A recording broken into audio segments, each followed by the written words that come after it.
Hey guys, this is Mark at VideoGameMuseum.com. We're going to take a look at the inside of an N64 controller and just swap out the joystick. This is a blue one. One of the reasons I'm going to show this today is just to show how the connector can be modified on a replacement joystick. Sometimes it's not a perfect fit, and that's actually a really easy thing to change as long as you have a little knife or a little X-Acto knife or a paring knife or a little Dremel tool or something like that, whatever you want to use to shave down a little bit of the plastic to just get both to fit. So first thing I'm going to do, of course, is just open up the controller. It's got a ton of screws in it. Already started some of these.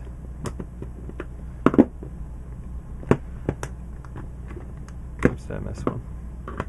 Yep.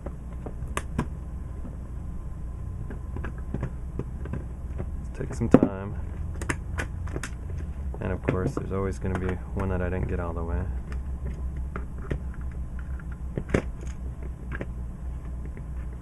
N64 controller is definitely one of the goofiest shaped controllers on earth, so I used a ton of screws to hold all those different points together. There we go. Alright, try and keep track of those screws, of course. Alright, so you can see here the joystick and the back side of it. These shoulder buttons are going to fall off anyway, so I'm going to set those off to the side. This joystick is just toast. There's no use in even trying to refurbish that or anything. I've tried some different tricks for that, and nothing seems to ever really work. So this connector here is where the new one's going to plug in. Just keep track of how that is. You'll see sort of a tab on the top that points upward. That's the same way it's going to go in, and it'll have a little ridge along the bottom. That's the same way that the new one will plug in. We're going to compare the size to those in about a minute after I get this all detached. This is your trigger button, so that's just a conductive pad there. We're going to move that out of the way and take out 3 more screws to remove this.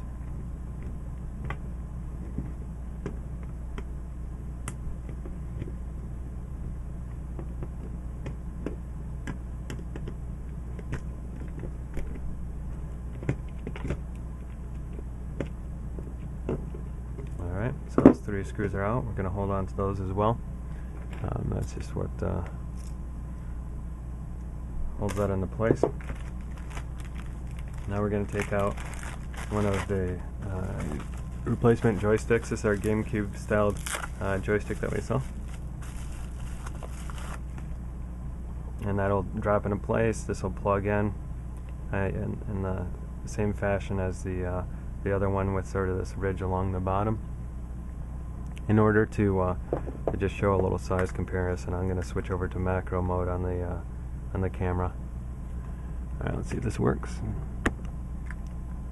All right, so in macro mode, you'll notice that there's a little bit of a size difference when we look really close, and really the discrepancy is there's a little bit of a ridge here and here, and then there's a little bit more plastic on the bottom here.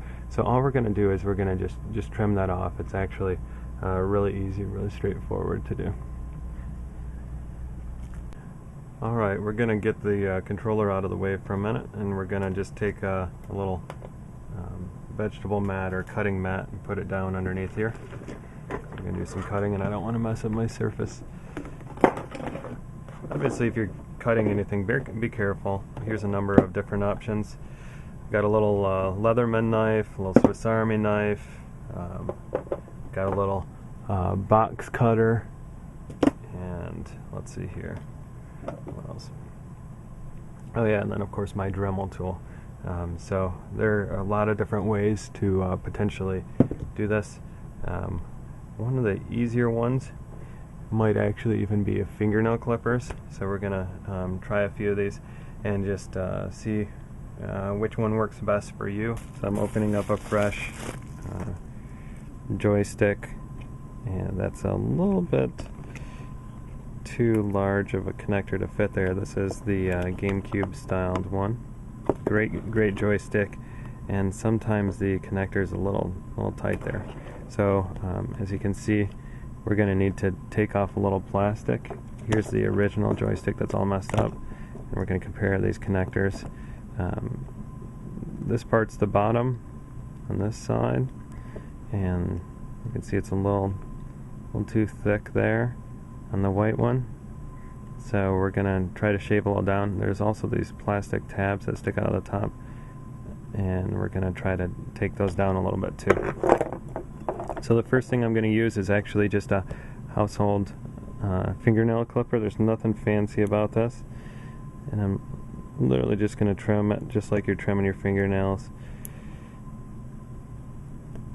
Pretty crazy that something this simple could be used. Alright, just trim off the front part. Really, that's all you need to do. Alright. A little here too. A little pressure to get in there.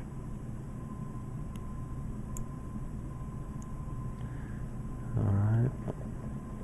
See, that's trimmed off on that a little bit there now. Okay, now we're going to try and take off a little bit of this side.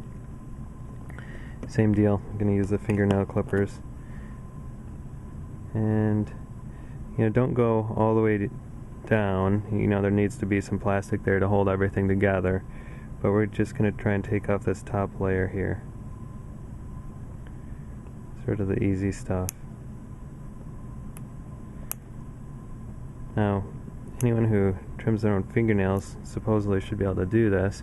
If you don't trim your own fingernails, maybe you can go down to a nail salon, bring along your joystick, and get them to trim it for you. Or maybe you could even shave these down with a nail file. Yeah, there are probably a million different ways to do this, but this is definitely one of the easiest as far as just whatever one would have around the house, and probably one of the safer ways to trim this down.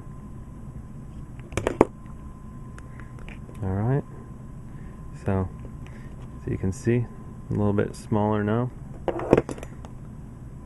They're closer in size, and let's see if it'll fit inside of our controller now.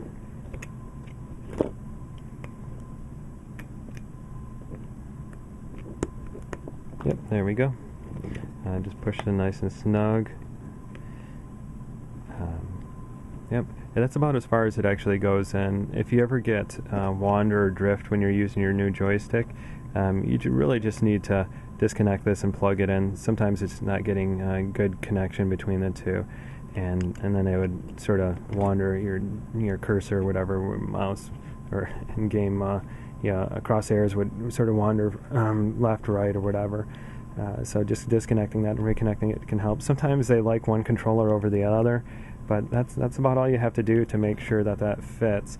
I'm going to show a few different trimming methods in addition to this one. We're going to use this Leatherman knife. It could be really any knife. The idea is to shave down a little bit of this plastic. Yeah, because it's a knife, be careful. You're using a sharp object. Always cut away from yourself.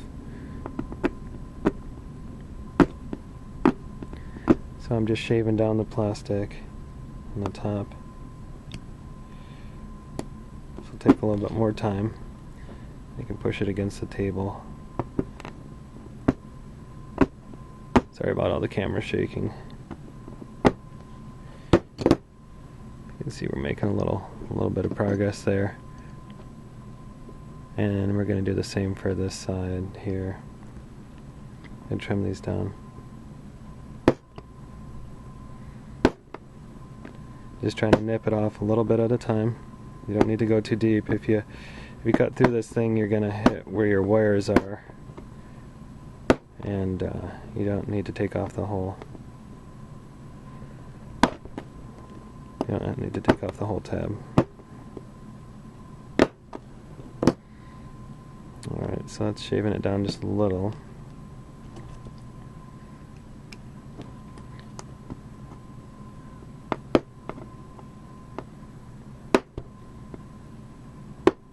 Same deal. Take some time. All depends on how good you are at shaving it down and how sharp your knife is. See how close we've gotten it. It's actually pretty close. This might be worth... Oops, sorry. Let's see how close we've gotten it. There. Looks pretty similar in size now. So we've taken off the top side of that tab. Same deal. Got the connector. Putting this thing tab side down. And we're gonna try and slide it into place. There you go. Now it connects just fine. So that was just shaving it down with a knife. We've done fingernail clippers too. Okay, so we've got another fresh joystick with connector here, and of course the sizing on this is just a little bit too big. So I'm going to use a Dremmel, and we're going to just shave down the plastic on either side. This goes really, really smoothly. All I have is a little grinding stone and then my Dremel here. And we're going to take off a little on the top and a little on the bottom just to resize that. I got my safety goggles on, be safe. Plastic moving around.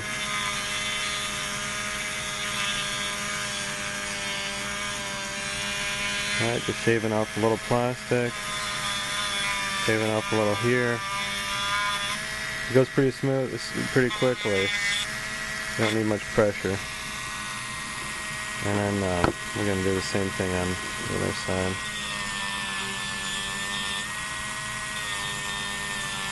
We're just trying to take off the thin layer of that tab.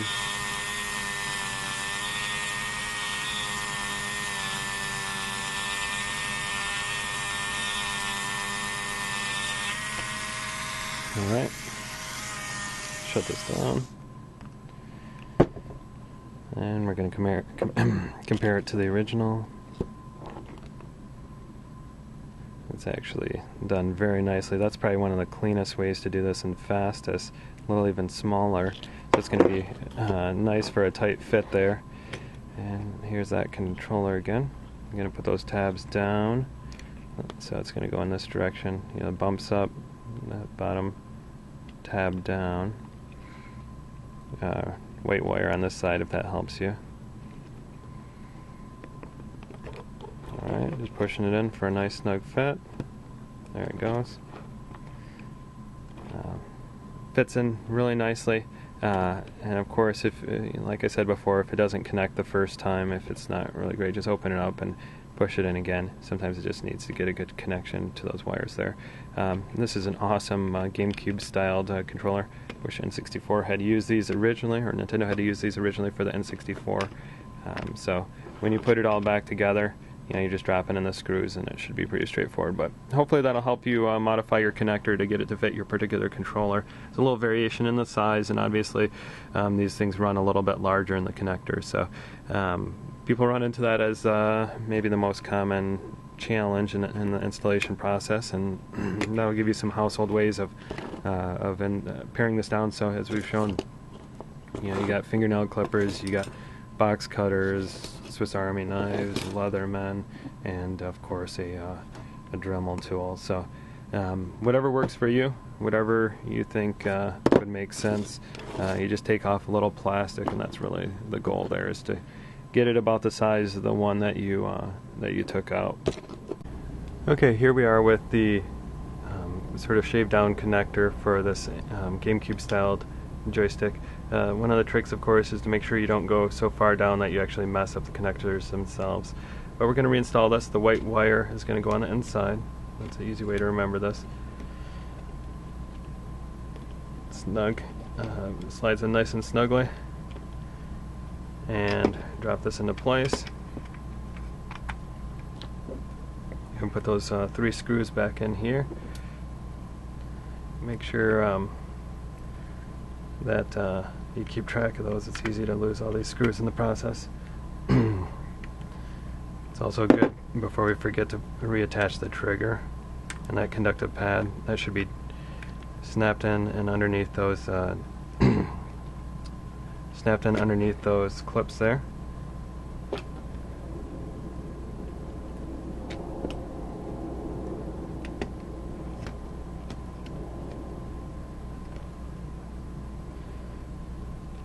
but there are a lot of screws, and none of them ever go in super smoothly, so these are probably the easiest three.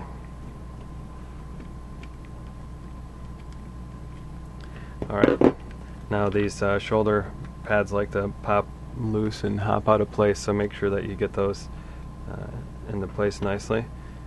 The shoulder buttons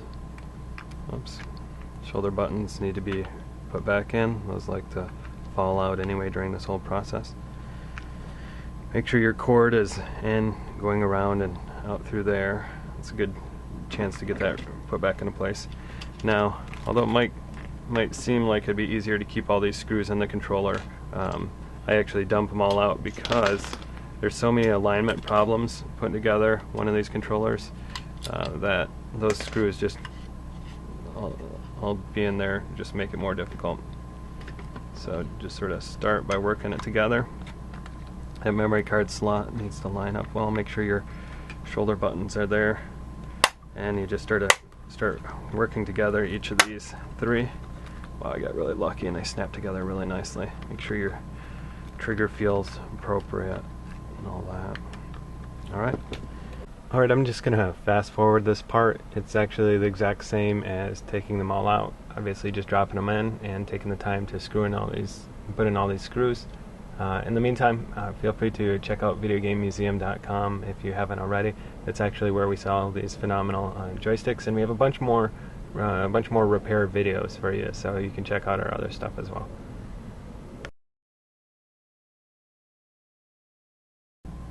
Alright, so there we go.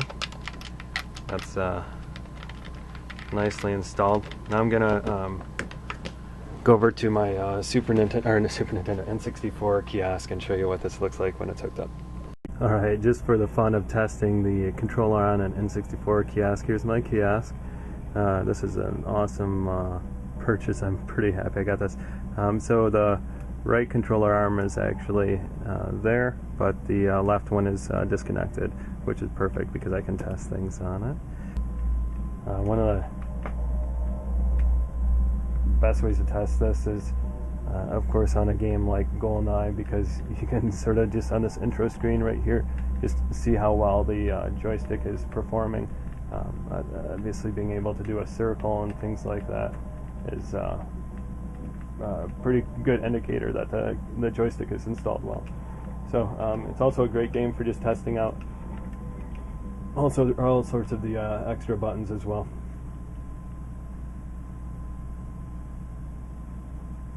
Alright, just to make sure everything works well. Let's get this. Great game. We spent a lot of high school playing this. Alright, same deal. Want to make sure that that's very responsive. Obviously it's not going to feel exactly like the original. My trigger still works. Obviously I can cycle weapons if I had them, and then I can reload with B. So best of luck with your particular installation, your repairs. Feel free to let us know if you have any questions under the video. We'll have some links down there. Obviously we sell this stuff in our store. We got more information at videogamemuseum.com if you want to check out our other repair parts, tools, and tips and videos, stuff like that. Alright, best of luck. Happy retro gaming.